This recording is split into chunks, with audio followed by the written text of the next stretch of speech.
Now we're doing RAM. Putting RAM in our computer. That's still a good stick. I put 3 gigs in it. First thing we do is disconnect the power. Hit the switch, board. Then we're gonna flip it and put our sticks in. I already moved around the RAM.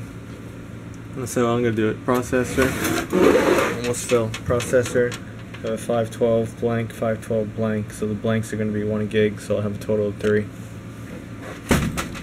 Need a light. Can't see anything in this place. We're gonna get a hurricane, but not over here. The other side. So 512 blank, 512 blank, and put the new ones in, and I'll test it. Should wear protective gear. So that's all clicked in now. So we got 512 1 gig, 512 1 gig, and I'll probably have 2 more 1 gig sticks soon. Intel board, Pentium 4 junk. Probably going to build our own computer soon. I'm thinking about it. That'd probably be a good idea. Alright, let's see if this works, and we'll do the RAM test. Alright, it's running. Then we can make videos if it works. Sometimes you get a message too, like you gotta press F2 because they say RAM changed. I don't know if it's gonna happen or not. Computer basics for dummies. See, I was gonna reuse this case. It was a new setup, but now the power supply is on the bottom for heat. The motherboard's moved up. It gets a better design.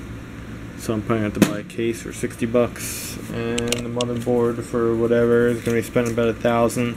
We'll have a custom tower. Fast, 16 gigabytes of RAM, 4 something gigahertz processor, AMD. I'll be alright.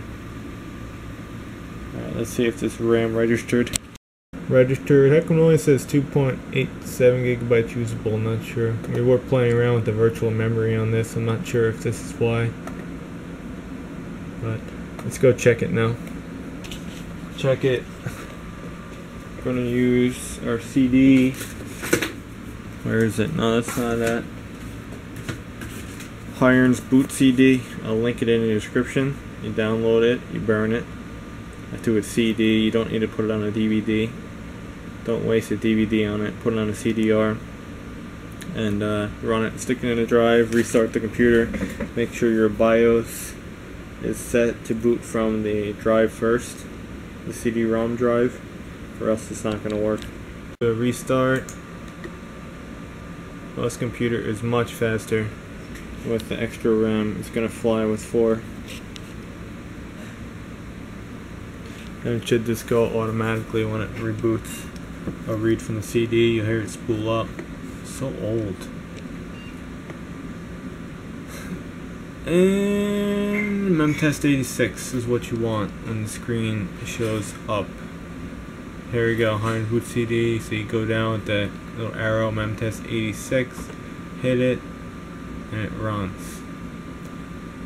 You can check this with all the RAM in place, or you can just take out all your RAM and do one at a time in the same or different little slots if you want to do it. I usually leave them all in at once, test it all, and then if it's an error for one, I take them all out. I put one in at a time and run the test, and then you can find your bad one and just mark it and remove it and replace it. So far we're looking okay. There's the pass test. When you have an error, it puts a huge red line over here, so you know. Let's let this run. See what happens. So far, so good. I don't know if this ran all of them, but before it found the bad one pretty quick. So you can probably just skip this after it runs for a couple minutes, because it will really run for like hours at a time. That's why it pass. See, bam, bam, bam, bam, bam.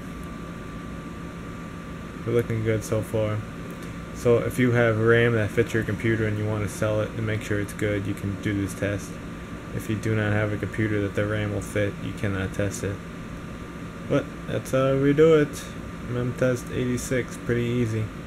Don't bring it to the computer guy, do it yourself. I'll include the link to the Hirons download in the description. This is it too. This is 400 megahertz RAM. It only shows up as 2. I don't know.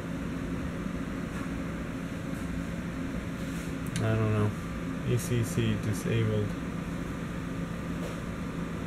I don't know. Not sure.